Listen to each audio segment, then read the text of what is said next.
Well, here we go. Nicholas P. James, what a wonderful thing. Thank you for joining us today, and we're going to go back through the archives, the annals of history.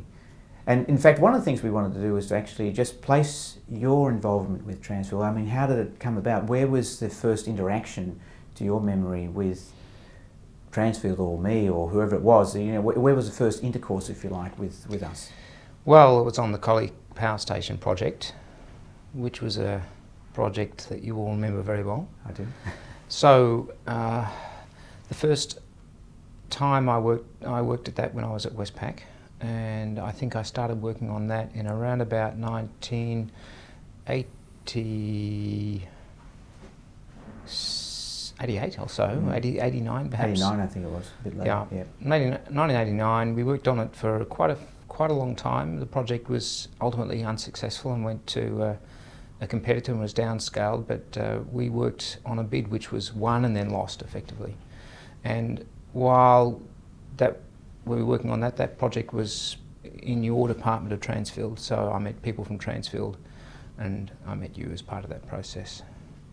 And I just trying to remember where it was that I first met up with you, whether it was at your offices or over in, I know that there was a meeting over in Western Australia that I went to that you were at, a couple of them, or maybe it was a meeting over at Westpac in our offices in the city.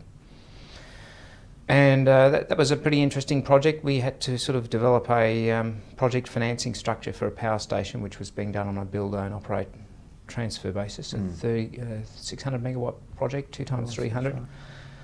Black coal fired, and I think there were 2 coal mines which were going to supply us, and there was a lot of negotiations.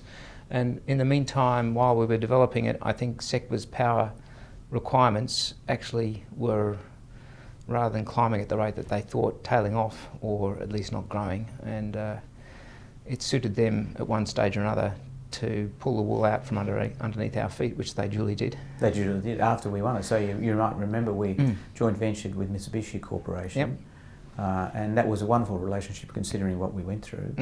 Sam and Keith. Sam and Keith.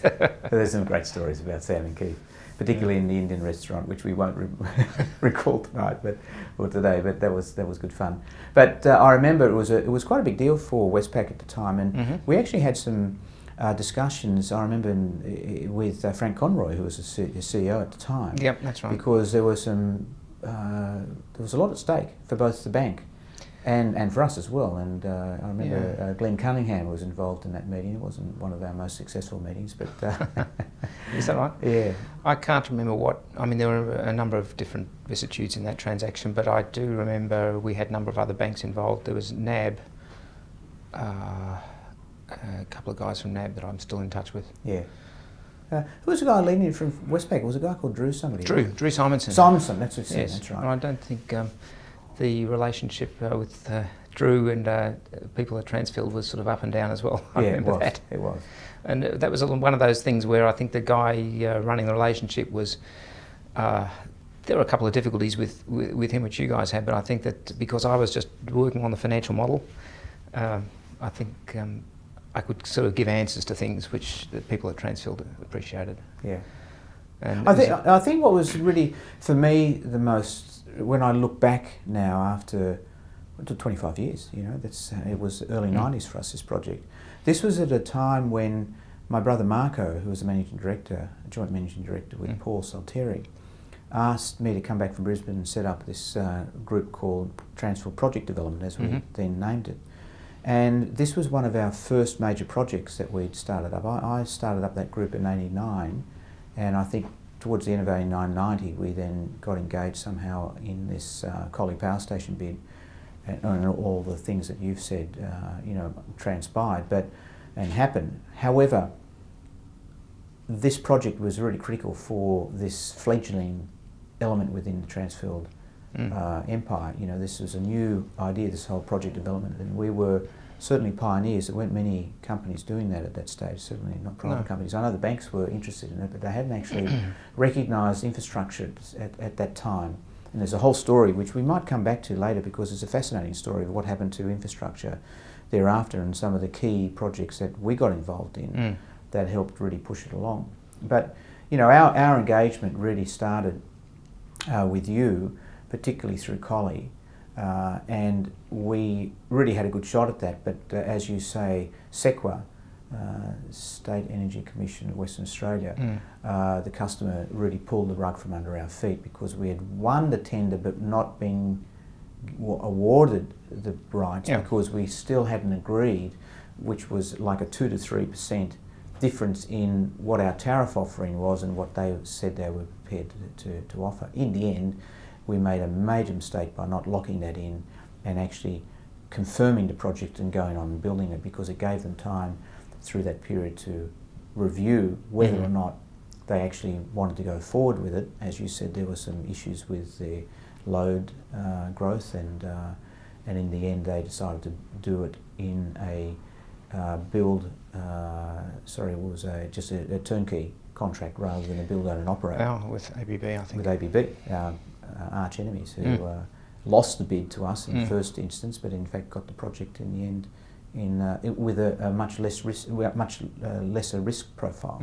So it was a big lesson for us in project development, and having spent a year on it, and I think Mitsubishi and ourselves had expended, I think it was upwards of $10 million. 10 mil, wouldn't surprise at the time, me. which is a lot of money at the time. Sure. And we basically buried it. We threw it down the toilet and flushed it.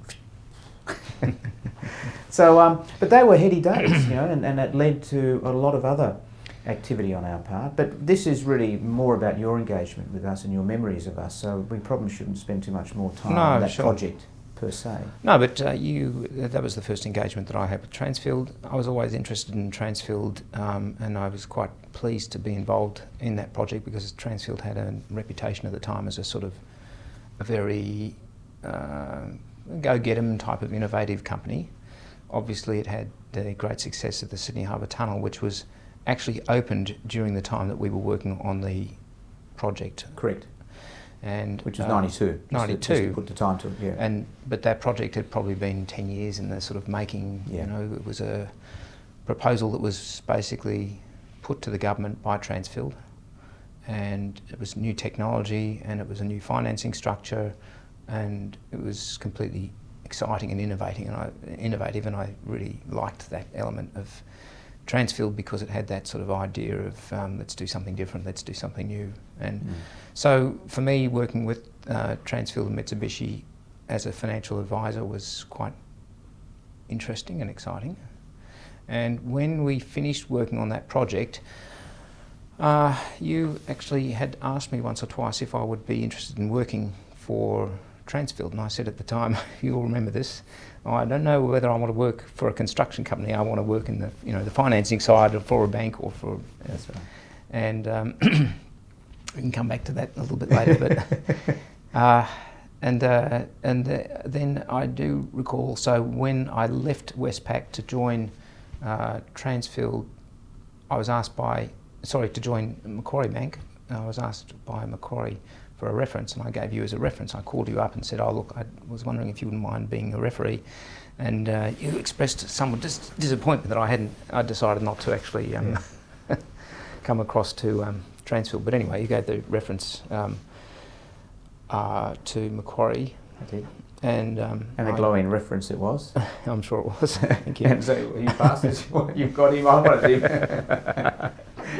But I think in the passage of time, it was probably the right decision on your part, because you then went on and developed a much deeper capability in financial engineering. Really, is what you became an expert at. And so when you finally did join Transfield, you did come to us with a much deeper knowledge, which helped us in so many ways. So, which we'll come to. We actually probably should eventually move to that, because there's some very interesting things that you did with Transfield, and you helped create your. Well, we can. There was a subsequent engagement while I was at Macquarie, of course, with Transfield. There were a couple of engagements that I had. The first one was the New Southern Railway project. That's right. You contacted me and asked me if I'd be interested in working on the financial advisory side of that. And so Macquarie was appointed as a financial advisor to the consortium of Bouygues and Transfield, which was working together to put another unsolicited proposal to government to develop that project. Yeah. Which is a very bold project, because we actually submitted what the government are only now in New South Wales, and we're talking about June 2015, and this is a project submission that was pre-95, so this was 93, 94. We suggested to the government to do a railway connection between effectively St Leonard's or North Sydney under the harbour, all the way to Central, and then from Central to the airport and connecting in at, what's that station at the other end of it? Arncliffe, I think. Yeah, and connect in. Well, they thought that was just too big, and they only took half the project, only half. Walleye Creek. Walleye Creek, that's right. And what we ended up doing is just building basically from Central Station the tunnel, which is in place now, to the domestic and international airport connecting to Walleye, and it created an extra link there. But now they're actually doing the next piece, which is what we suggested many years ago. Yeah. On the basis that we knew already, and state government and railways in New South Wales were always concerned about not having the capacity across the harbour in terms of the extra set of lines, railway lines. And so finally, after another couple of decades, they've finally got around to doing something about it. But a lot of the economic benefit of the New Southern Railway project was, aside from the connection with the airport, relieving congestion in that southwest access into Sydney, the so-called Sydenham. The alternative was to do a 6-track through Sydenham, and this effectively avoided the need to do that for a number of years, and that saved a lot of money, and that effectively was part of the economics of... Yeah. Well, and the other big part of the economics, Nick, was the idea of opening up that moribund area, industrial area, which had fallen apart, you know, Zetland and, you know, that whole area there between basically the city and the airport to the real estate development. And in fact, the government has made, I think, a poultice of money on stamp duties and related property transaction taxes, which really funded this project. So if we remember the numbers, it was about a $850 million project, of which we funded 220 or 250, and they funded 550 or 600. And they got their returns through it. I think they've done extremely well from a return point of view. Yeah, sure. But that was, again, another innovative area of financial engineering coupled with the very complex construction engineering that we put in place. And we joined with, at that time, Boyd, because Boyd had the best technology for this very large-scale tunnels under very difficult, you know, soil conditions. Souffle. We've got to tell that story, Nick. You tell it. You remember the story? Well, I wasn't in the meeting where the engineer said it, so I think you should tell it. But the as you Giovanni Crispino, remember? Okay, yes. That was his name. He was, so I do remember it. He was a wonderful man. He was of Italian origin but French, and there was a series of bore logs taken along the route that was proposed for the train tunnel, and when the bore logs came up for review, and the Boyd engineer, who was a real expert in this area, looked at the quality of the soil that was depicted through these bore logs, he says, "This is not soil, this is a souffle." So he made a very big point, and that was actually quite a complex issue in the engineering of doing this tunnel. Which basically was a lined tunnel, to be actually able to sustain its own forces, because it was in a very weak soil environment. So, you know, it was the danger of this thing was the tunnel could collapse on itself because it didn't have enough support on either side of it from the soil. Anyway, long story cut short, we built it, and it's been a very successful project and a great one for Sydney. And your part and involvement was as important as anybody else? Yeah, sure. We had a lot of fun with that project because it was exciting to be building such a long tunnel project, and you knew it was a congested area. As it so happened, at the same time I was working on the Eastern Distributor project, which was also a tunnel, building effectively a connection that went in the same rough direction, although it was a little bit further north, but it was an alternative for transport also to the airport, and there was a little bit of an idea whether the two were competing each other, but of course, you know, they're not really, in the sense that they're both building important connections, public transport and road. Yeah. And now when you look at the map and you look at that area in Green Square, you see all the real estate development that's been facilitated by the two railway stations, Green Square and Mascot. Oh, they could never have built that density there without the stations. Yeah. And I saw on a map just the other day there were, thousands and thousands of new homes, basically. Apartments. Apartments are planned for that area. It's part of the trying to release new areas for construction of homes in Sydney because of the problems that we've got with not enough land and not enough houses in Sydney, and causing the prices to go up, which has been a political issue recently. Yeah, it has been. So anyway, so getting back to that engagement, so then we did, as we've been touching on, Transfield project development had really then fully engaged in this project development area, and we had won we'd been successful in proposing the New Southern Railway to the New South Wales government. It got up, we ended up building it. You were advising us. You then left Macquarie and went overseas after that. Well, yes, but I was with Macquarie overseas. So, and you might remember also there was another project with Macquarie that I was working on. Macquarie did a project, the M2, and we were working with a competitor for Transfield, Abbey Group. Abbey Group. Abiyashi. No, Abbey Group and Abiyashi, that's right. And I think that there was some scepticism about whether or not that consortium would actually be able to deliver that project. And they were able to, and particularly we put together another sort of new innovative financing structure at the time.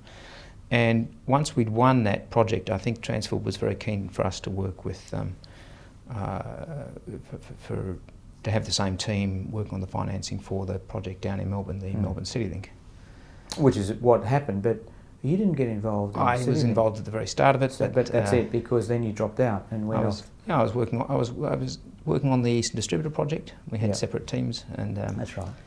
And towards the end of the construction of the Eastern Distributor project, I then moved with Macquarie to London, and I worked in London from 2000 till 2002 or so, 1999 to 2002, and then I moved over to the US, and I worked with Macquarie there until 2004.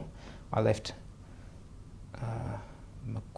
Macquarie and joined Deutsche and moved back to London, and I was working with them for about just under 2 years in London, and that was when you contacted me and said that you had a position that might interest me, and that was just after Glenn Fraser had said that he wanted to step down from the role. Yeah. Correct. And so that then brought about a whole new phase. And since 2006 until this year, you were working with Transfield, and that really your expertise was quite critical in some of the really interesting and important projects we did, or businesses that we built in the last 8 years or so. And maybe we should start with I think probably the first one was CLV, as Campus Living, although Charter Hall did precede that, I think, didn't it, in terms of timing? I wasn't very much involved in Charter Hall. Charter Hall was already basically an investment when I joined. Yeah. And so, and if you recall, we had Glenn and also Roy Woodhouse involved in somehow or other those projects, delivering those, and then those guys had joined the board. So when I joined Transfield, we had an investment, and I didn't have a strong involvement in that investment except for when there were rights issues and other things. Yeah. And finally when there was a decision to sell. Yeah, that's right. So anyway, Charter Hall came along, we sold out of it, and you were CFO at that time when we made that decision. But I think Campus Living Villages is where you made a really important mark, Nick, and we have to not only congratulate you, but thank you for the tremendous work that was done in actually getting both the model around, turning it from a relatively simple student accommodation business to a much more complicated fund managed business where you had the idea of bringing in a number of institutional investors when we realised that we just had too much of this business on our own balance sheet. So this is where that financial engineering really came to its own, and we stepped back and to be a manager and have only a partial investor in the fund. So you might want to talk to us a little bit about that chapter, because that was a very interesting one. Yeah, sure. So when I joined, we had one project which had already been effectively closed and was under construction. That was the University of Sydney Village, and there were a few other projects that were under development. But when we added them all up and looked at the entire development pipeline, if I can put it that way, and you added up the debt and equity that was needed, it was quite clear that that was going to overload Transfield's balance sheet. So we needed to find some sort of partners, and there would have been many things we could have done, do a public listing or a sale of the business, or work with in a joint venture with various people.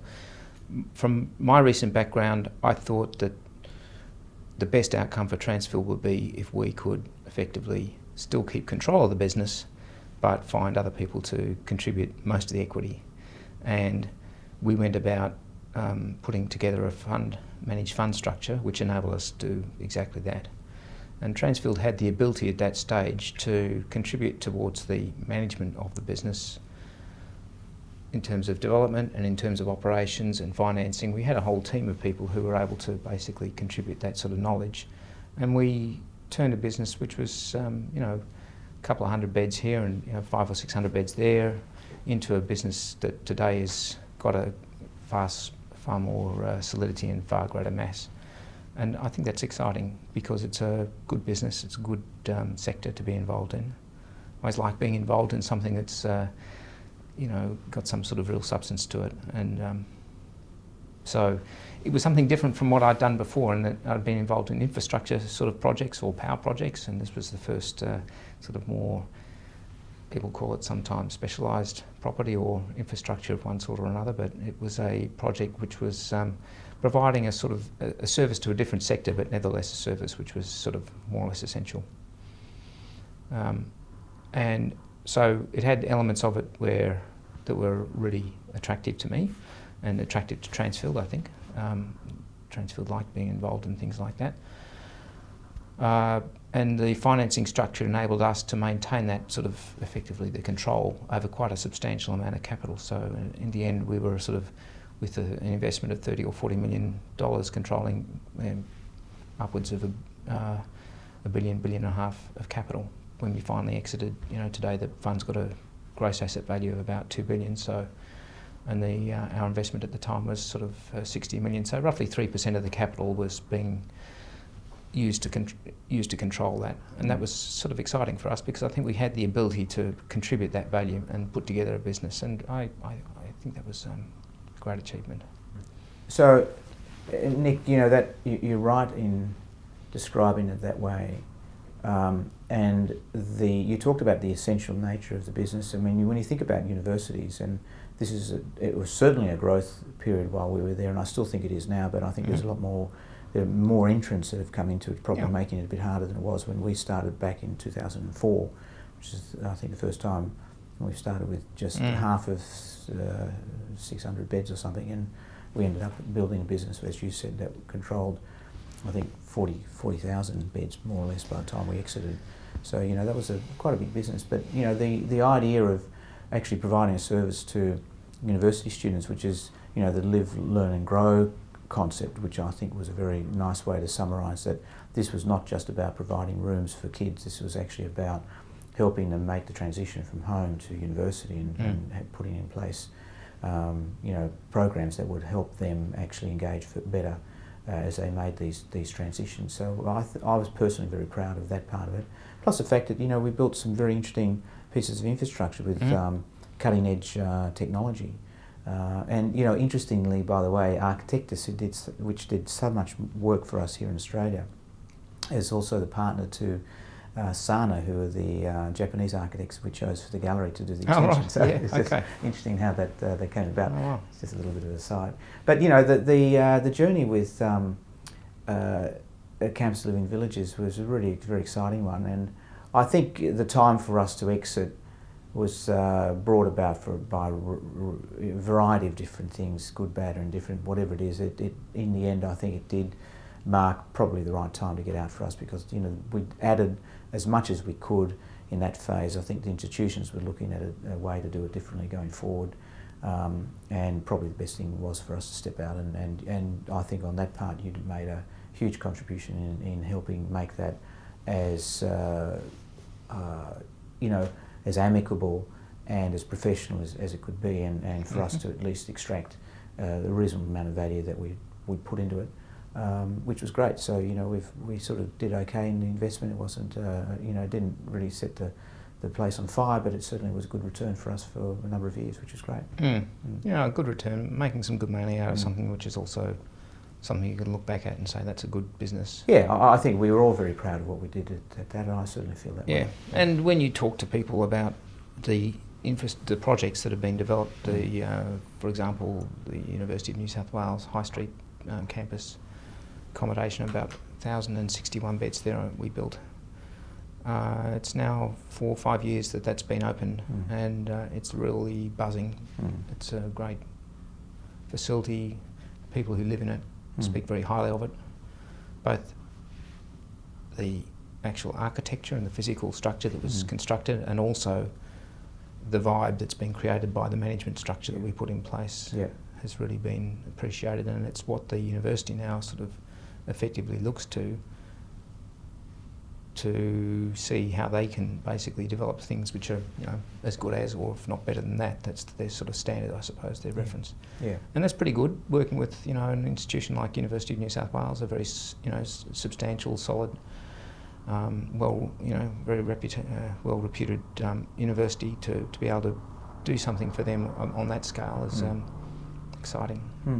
Yeah, it is. Well, I'm just thinking now, we probably shouldn't finish up this discussion, at least not without referring to Novatech. All right, we've got to go there, sure. I think, and talk about what started with so much promise but ended up with so much difficulty.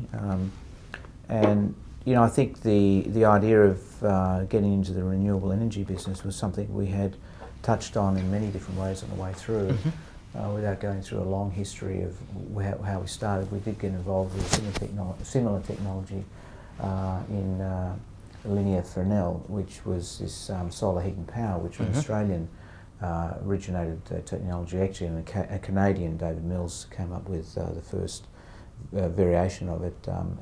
But without, I don't want to spend much time talking about the solar heat and power. I think the Novatech exercise was more interesting because we did start in 2007, November I think it was, or September of 2007, buying into this business with the idea, which was a German technology called Novatech. We then renamed it Novatech Solar. Novatech Biosolar. Biosolar was first called, but we renamed it Novatech Solar.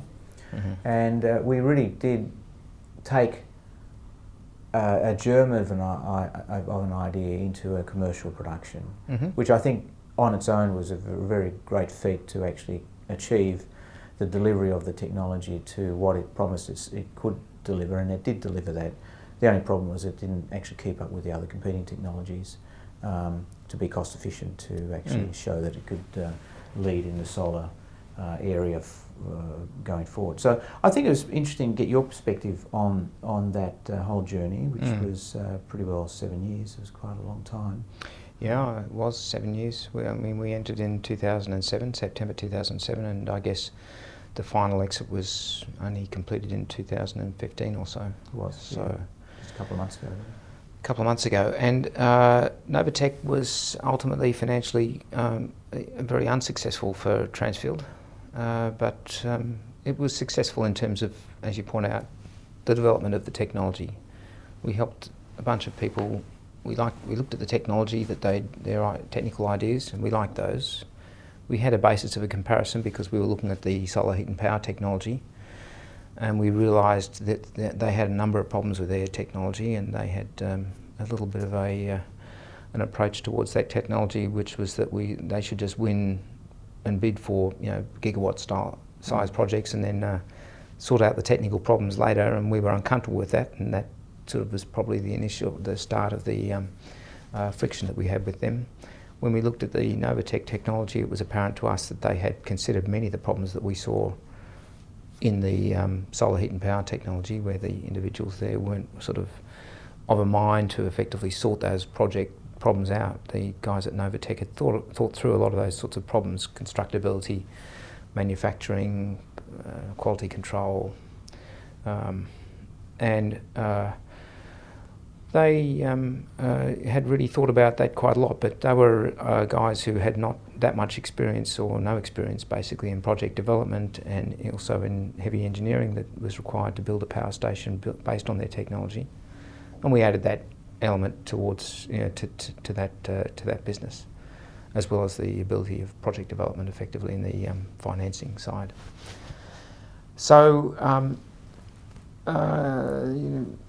we took a risk, sort of risk minimisation approach, I suppose, to the technical side, where we developed a sort of smallish power station first, PE1.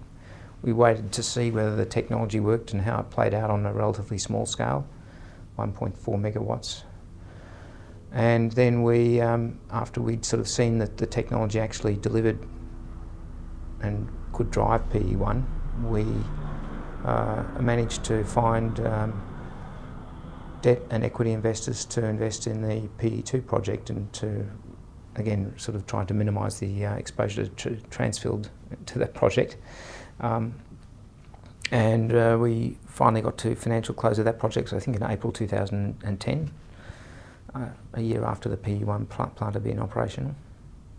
And that project took 2 years to build, so it was around about April 2012 it was meant to be commissioned, and I think it was 3 or 4 months late, so it started running in August 2012, and we finished its commissioning and its sort of final testing in 2014.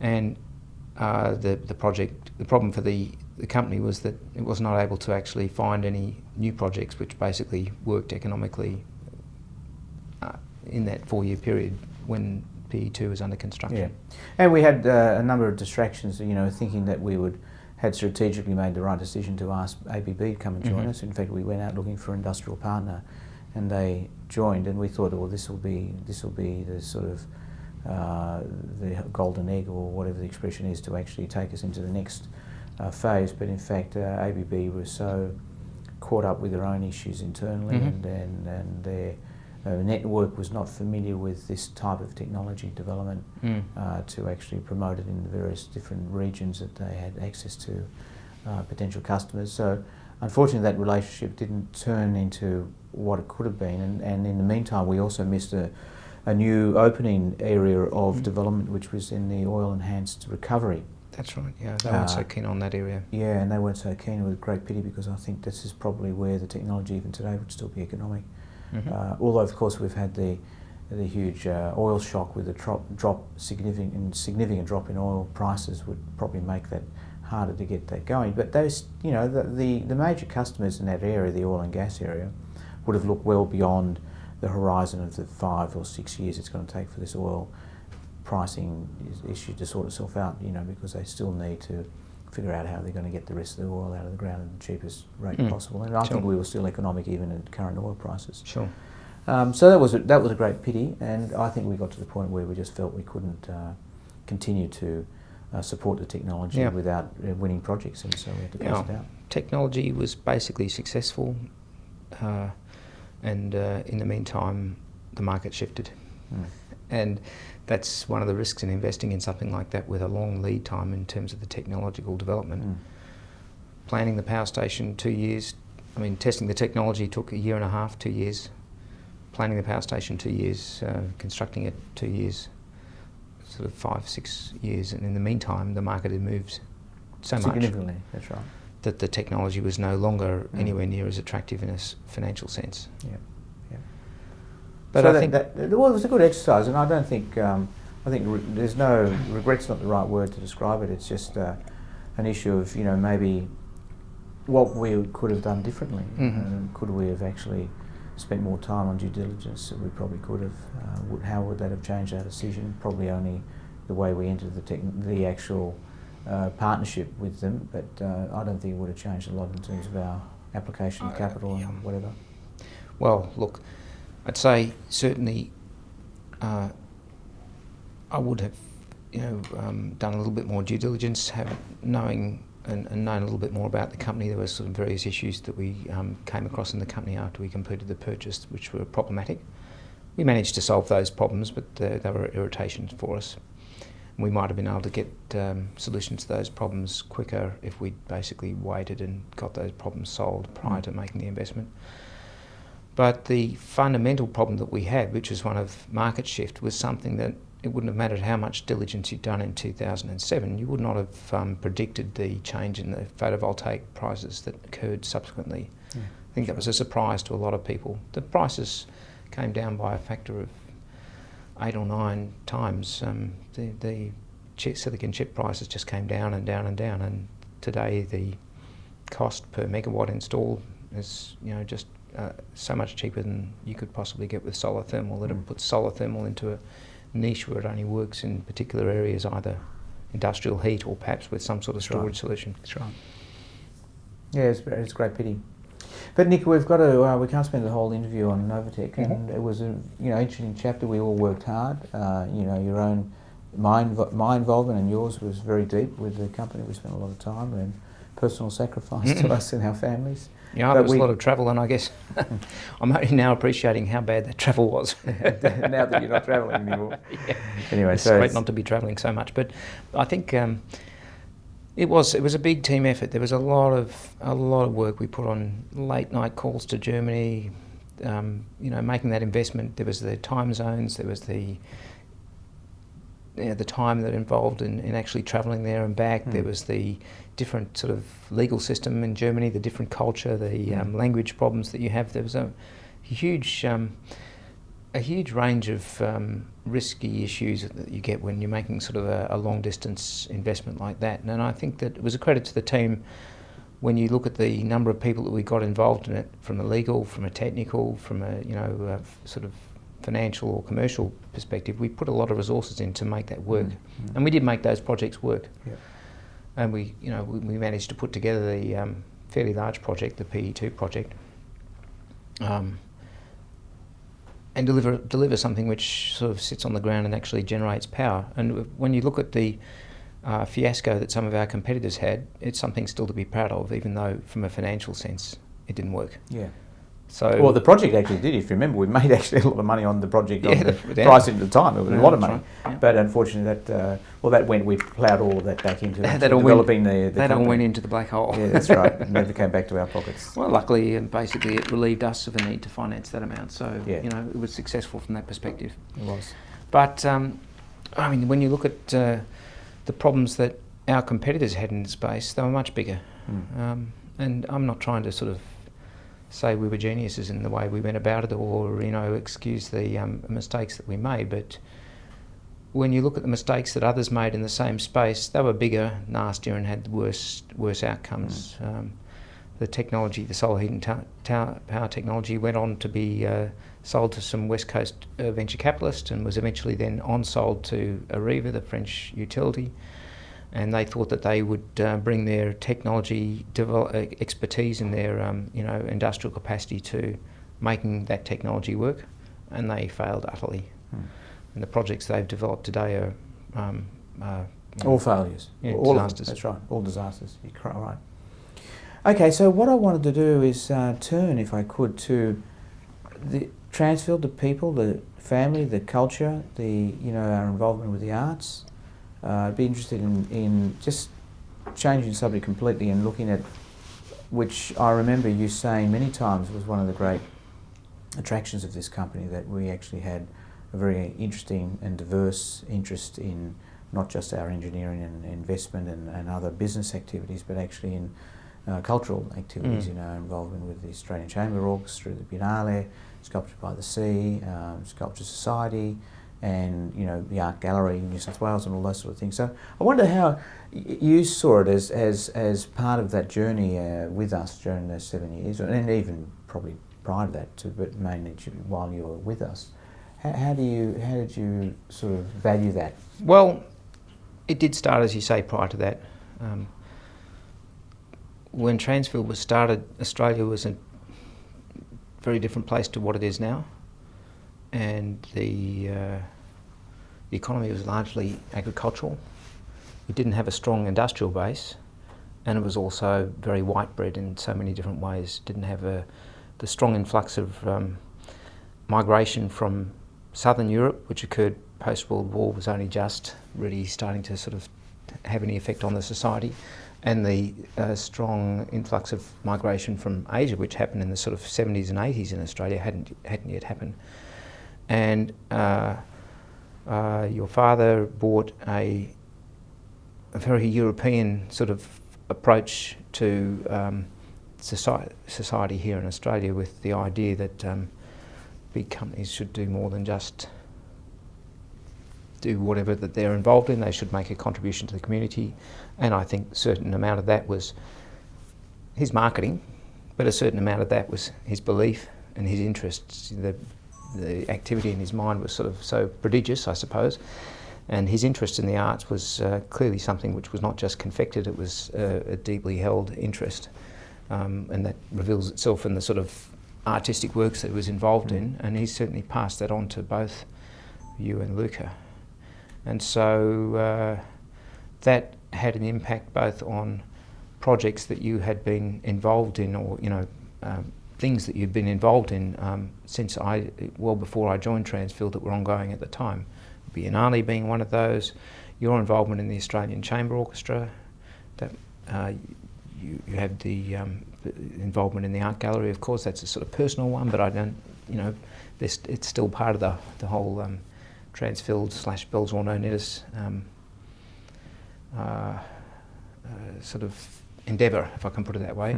And for me, that was a very exciting and interesting thing, to be working in a company that had basically an innovative entrepreneurial sort of spirit in terms of the businesses and the projects and the technologies that got involved in, but also something that was completely outside of that in terms of the arts. The arts wasn't done in Transfield to turn a buck. The arts was done because of a belief in and an interest in the community and an interest in developing that element of society. So I think that was a wonderful thing to have such a sort of close look at for me, and I was always intrigued by that.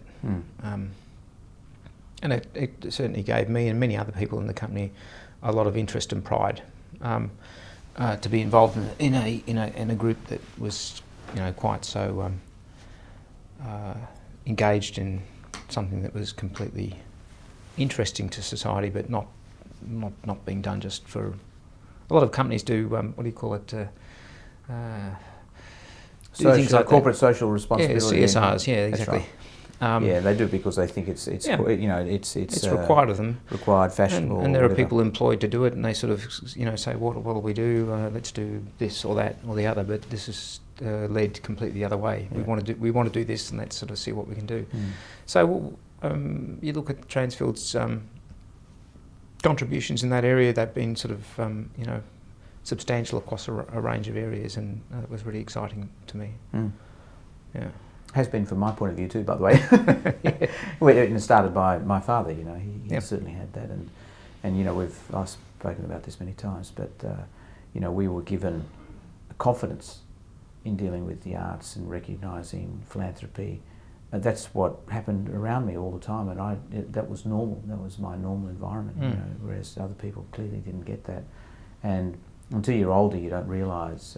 When I say older, until I was in my late teens and 20s, I didn't realise that other kids didn't have that sort of upbringing. They didn't see that. They didn't see artists around the table. They didn't have, these mixtures of industrialists and artists and politicians and bureaucrats, and everybody's in the same table talking and chatting. And that was a really fascinating engagement, because Dad really brought all of those things together in his engagement with the arts. And I find it's the same now. It's a bit more formalised now. I think in the days that my father did it, this was very unusual. So participating in those sort of discussions was very unusual. Today it's a much more common thing, that sort of style of engagement with all ranges of commerce and the arts, because there's been a very good understanding of the importance of commerce and all commercial entities to actually support the arts. And then we know that, as often happens, that when people have had successful careers and successful lives, they then, towards the end of their lives, look to give back to society. And certainly that's, we've done it You've done it all the way through. We haven't had to wait until that point. Now, when did you start your involvement with the ACO, for example? That was 20 years ago. So it's quite a long time ago. Yeah. And I think, maybe you'll disagree with me, but I think when you look back at the end of your career, that by itself, your chairmanship of that is something which you can look at and say that's one of the greatest things you've done. Yeah. I mean, I don't know how you feel about that. You might not feel as though it's No, something... I do, Nick. I feel extremely proud, but I feel in a way that I've been lucky enough to actually have been given that role as chairman, to actually help form and bring together a team of people under Richard's direction. Richard Tonetti is one of the great arts figures in the country, really, in many ways. And to serve and to have the opportunity to serve and give feedback and bring my own personal experience and disciplines that come from a commercial environment to an organisation which is just an arts organisation, to help build it. So I just feel I've just played a role as the team leader, if you like, which has to be played by people, Yeah, it has to be played, but it can be played well or can be played poorly, and you've played it very well. So I think, you shouldn't sort of take away from the contribution that you've made or the significance of the effort that you've made, because plenty of other people might have taken that role and might not have helped the organisation in the way that you have. Yeah. And I think, I don't know the full story of exactly what you've done there, but I think the, what do you call it, Chairman's Council has been something that basically you've driven. The fund, the instrument fund has been something that you've driven that as well, and maybe someone else might have come up with the idea, but it doesn't matter who came up with the idea, it was who sort of decided that it was something that was really worthwhile pursuing and pushing. You're right, and these things are often seen to be too hard, but you've just got to keep at it. The other thing that I can take some credit for is the creation of the Australian Chamber Orchestra's second ACO2, which is now, by the way, going to be called Collective. But that sprung out of the idea of, we had an emerging artist program, and we were having trouble somehow getting the right young players to step up and have a forum to play at the ACO, and everybody thought it was a bit too hard in the early days, and I just kept pushing. I said, this is a really important thing, we've got to do it. Yeah. And so having that pressure at the board level and knowing that we had the reserves to support it, so we effectively funded. It was lost leader for us for many years, the ACO2, but it's become a great success because it's the group that tours and does a regional touring around the country, and we get some support from the Australian government, in either federally or the states. But ultimately, this is a service to communities, to remote communities that would never see this type of culture come to their area without the support of ourselves and the government. But ultimately, we had to have the platform that actually could deliver that community service, which it does. So it serves that purpose of delivering that sort of exposure to culture, to the musical talent and culture to those people who mightn't otherwise see it. And I think it also serves effectively what I could call succession planning almost, or artistic development and professional development for those artists who aren't ready for the top ensemble. Yeah. It effectively allows the whole organisation, the whole business, if I can put it that way, to expand, to do more. And the problem that you have with any organisation that's led by an artistic development is, how do you effectively allow that artistic development to continue having excellence as its goal, but nevertheless have a large, nevertheless allow the artistic director to sort of effectively, who can't do everything with everyone, to develop other talents within their organisation and have those other talents in the organisation have enough excitement to keep them engaged and keep them in a team. Yep. And clearly ACO2 is sort of basically the solution to achieve to that particular issue. That's right, exactly. But the ACO, as you say, has been something I've been particularly proud of, and I've seen it grow tremendously over the 15 years as chairman, but 20 years with the company. And and you might have been lucky to have had that opportunity, but they've been lucky, to have you, who was the guy who was there at the time, because clearly you've got a very strong relationship with the artistic director there, and that's worked very well. That relationship now is 20 years old, isn't it? Yeah. So Richard would have been only just growing a beard at the time. That's amazing. Well, he was 25 and he's now 50. That's he's half a lifetime. I've spent really half a lifetime with him and myself, most of my own time. But it's one of the great organisations in this country, and I think we have led the way in many areas in Australia in arts development and arts practice and professional, the way we professionally produce our annual reports and deliver on the stage we tour internationally, we get tremendous feedback from our critics. You know, so that's all been very positive. But I think it's also been a place where we can set an example as to what can be achieved in Australia, and there are many other very, very good arts companies in this country, but I think the Australian Chamber Orchestra is certainly in that top tier. Yeah, very much so. Oh, no, there's no doubt about that. It definitely is. When you think of excellence in music in Australia, that's one of the first names that comes to mind. Correct.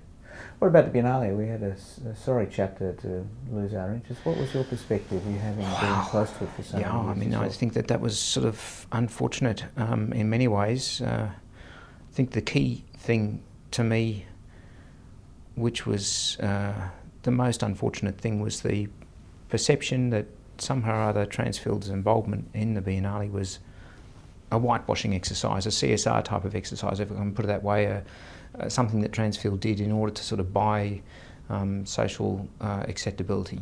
And that more than anything was, and this idea was promoted by people who were angry about one element of one business that we had an involvement in. I can see why they were angry at it, but their assertion that basically we were involved in that business in the Biennale because we wanted to sort of buy respectability for ours was sort of, as I said before, just completely wrong. And I think that was sort of so irritating that Transfield could have played such a significant role in developing and building the Biennale, formative role. It wouldn't exist without Transfield. It was irritating that that was, the final wash-up, the final, not the final wash-up, but one of the statements that was made during the whole affair. And it was somewhat upsetting for a couple of reasons. I mean, personally, all of us have got a view of whether or not the government's policy and the way that they treat the asylum seekers, whether it's right or not. We all have different views, and some people might say, well, it's if you don't agree with the entire political situation, you shouldn't have anything to do with it. I don't know that argument's correct. There have been a whole many discussions we've had about exactly what our response should have been, whether we should have got involved in that at the first. But the idea that was, I thought our connection at Transfield Holdings was so remote, effectively, from that management of the Manus Island facilities that we got something that we really didn't deserve. We deserved far better treatment than that, and it was upsetting. The end. But I guess so the exit being done in the way it was is something that's unfortunate, and I think the most unfortunate thing is letting it sort of detract from the memory of what was created. Everything comes to an end eventually, and I suppose you have to sort of think, what was it that Transfield did during that period of growth? There was something not so good at the very end, but there was something fantastic that was created through the Biennale. And I remember many, many functions that we took clients to and friends to, and Transfield associates to, and people were always impressed with the Biennale, and it still is an impressive thing today. And I think it's something that to be proud of, even though there was a bit of a nasty exit, if I can put it that way. Well, I think you're right, Nick. I mean, the contribution of the Biennale to the Australian arts landscape has been fundamental. I mean, Dad came up with it in 1973, and this Contemporary Arts Festival, which was only in 2 other places around the world, in Venice and Sao Paulo, meant that we really set the landscape in the Southern Hemisphere, and also in this sort of Asia-Pacific region where this sort of art didn't exist. So we brought through Dad's idea, a dialogue that really helped both the country, but also our political landscape, because it gave a certain confidence and maturity to really help develop engagement with other artists around the world, which meant other artists, which is a very broad statement, not just visual artists, but a whole range of other artists that would be engaged in such a thing, and then politicians, and then our own diplomacy, I think, improved. And we had, it was Gough Whitlam who opened the first one, and yep. It was a very significant event. I mean, he's a man with all sorts of other faults, but in his cultural diplomacy and his international diplomacy, he was a great leader, mm-hmm. And he saw the importance of that, and so that's why he was quite prepared to be involved in the first opening. So I think we've got a lot to be proud of in the landscape that's been set by the various biennales. Now 20 of them. It's been quite a lot. 21st coming up. So yeah, no, as you say, it was a pity to exit in this way. I think we, as you say, we deserved better. We did. But everything comes to an end, and we've got to look back on the legacy we've left. And it has gone on as you would expect. I mean, the Biennale as a brand is not expunged at all.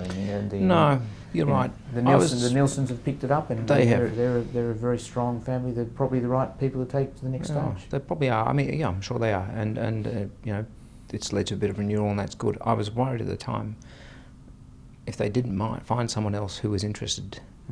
That it might have suffered a pretty severe blow, and it might have not, if not been fatal, at least turned it into something much less than it is today. Yep. And so it's great that someone else has actually picked it up. There was a chance that might not have happened. I don't know, whether they were waiting for the opportunity or that was just serendipitous that they were there at the time to sort of take over where we effectively have left off. But that's sort of lucky and good, and it could have turned out bad for the organisation. Yeah. So I think, in the end, the Biennale will survive. Our history will be documented because we've actually supported a archiving project, which would be our last formal involvement with the Biennale and the Transfield brand. But I think it's an important thing to do because it's good to collect all the material, particularly while memories are still there. It is now 41 years. Mm-hmm. It's a long time since it was founded, and soon a lot of that memory will fade and die. So sure. we need to capture it. So that will be good. Well, there was a function over at Amina's house. Yeah, that was great, wasn't it? And there were 4 artistic directors, or 4 general managers of the. There were general managers, but there were at least 4 curators. Curators. Yeah, at that function. At any rate, there were a number of people who've been involved over a long time, and a lot of those guys were getting on in age. And you're right, if you don't ask them, you don't collect the information, it disappears. Yeah, it does. Anyway, so Nick, I suppose the last thing is just to ask you: is there anything else that you wanted to record, in your engagement with Transfield, either through the arts, the commerce, or your own personal story on it? No. Up to you. Let me see. I mean, there was a number of other things that I was involved in while I was at Transfield. We've touched on some of the things that I put a lot of time in. There were many other things that I was also involved in that used up a lot of, time and effort, but there wasn't as strong a contribution to. I mean, our investment in Transfield Services, we had that, and that was a massive roller coaster for us in terms of value and in terms of cash flow and in terms of the time and effort we put into it. My contribution wasn't as strong in that. Ultimately, I made the recommendation for us to dispose of our investment in that, and that was something where there were different opinions about whether or not the timing was right at the time. I don't know whether you completely agreed with what happened there. In hindsight, I'm quite comfortable with that decision, and I think we could have waited a little bit longer. But it was all a moot point. In the end, looking at where the share price is today, was a good price to get out on. And the main thing is that we can now recenter our efforts to redeploy the capital in a different way, and hopefully have another series of stories of growth somewhere else. So that's the next chapter. We'll see what happens. Yeah, sure. Sure. Everybody will be interested in that, including myself. Yeah, I'm sure. Yeah, and I don't know exactly the direction that you and Luca are going to go. It seems to me that at the end, there were different investment objectives between the two of you, and splitting your capital will enable you to basically achieve those investment objectives and basically have different investment portfolios and different investment management strategies, and still maintain a personal relationship, which is obviously very important to both of you. Yeah, so I think I guess that's what's driven the decision. We didn't discuss a lot exactly what happened between you and Luke, and the reasons that you sort of chose to move on from each other. But I guess the different investment objectives, I guess, would be a good way of describing the. Yeah, I think that's right. I mean, we have different. He's a little bit older than me, so he's got a stage in his life where he probably wants to do things a bit differently. And I think it was a good time because really brought about by an unusual series of events that led to tremendous liquidity. I mean, of 5 investments, we've only got one that's actually still active in the tunnel, in the Sydney Harbour Tunnel, and the rest of it's now turned into cash. Liquid, yeah. And that doesn't happen very often in your life or your career. So this was just a timing that came about at relatively short notice, and then I certainly led a lot of the discussions, but was interested in seeing, is there a different model where we can go forward and really enjoy the next chapter? And this was a model that I felt strongly about, and Luke agreed with it, and off we go. And we go forward and see what we can produce. Yeah, so I hope you have good luck in whatever it is you decide to invest in. Go forward and multiply. Yeah, and as we were discussing a little earlier, that you learn from your mistakes. You've got to, what's the other expression? There are many Transfield expressions that I learned while I was working at Transfield. Probably more quirky culture that Transfield and a lot of other places are more expressions, but there are many of them. One was that if you don't get cunning as you get older. That's right. There's no point getting cunning if you don't get older. Yeah. No, the other way around. There's no point getting older if you don't get cunning. That's what it is. That was a Tony Shepard. In fact, we asked him to prepare a compendium of all of his sayings, but he still hasn't got around to it. But Tony was the great inventor of or user of sayings. Yeah, I'm sure he picked them up from somewhere and decided that they were relevant. So I think, that's one good one. As I was mentioning before, I was talking to a colleague who's got involved in a transaction that we declined, and he was describing all the problems that they were having, and it was interesting to think that of all these problems that they were having, it was sort of predictable in a sense, and I could sort of see it because I'd had all the experience with the technology development that we'd had at Novatech, and the questions that maybe I'd be sort of thinking of asking about before I made any investment in that sort of space. Yeah. Again, and the investment approach, which I'm sure you will have also thought about. Yeah, well, we learned the hard way, Nick. It's one of the things that I learned, and a lot of it from you as well, which was don't fall in love with the investments, and make sure that you understand and stand back and really look objectively at what you're trying to achieve. And don't let people sort of bulldoze you into something when in fact you might have a different feeling. You got to chase down those concerns and make sure you satisfy them before you actually launch forward. And I think we've made some mistakes in being a little bit impetuous. That's part of my nature, as you'd probably know. But the thing is that hopefully as one gets older, one gets a little bit more cautious and or more more objective with things, and doesn't get led by their emotions. So that's the next chapter that we're on, to try to deploy that experience and learning in a way that's going to be productive. Yes, it's possible to be, and I think we will have been this way, too aggressive or too not quite careful enough. But it's also possible to be too careful. You've got to achieve a balance. Yeah, you've got to get out and do things. Otherwise, you can wake up in the morning and say, "Oh, it's too hard. Oh, all these problems. Oh, I'm not going to do it. I'll just go." Yeah, you could stay in bed all day. That's right. Well, that's not happening here. No, I don't think so. Thank you very much, Nick. Thanks for the time. You're welcome. That's good.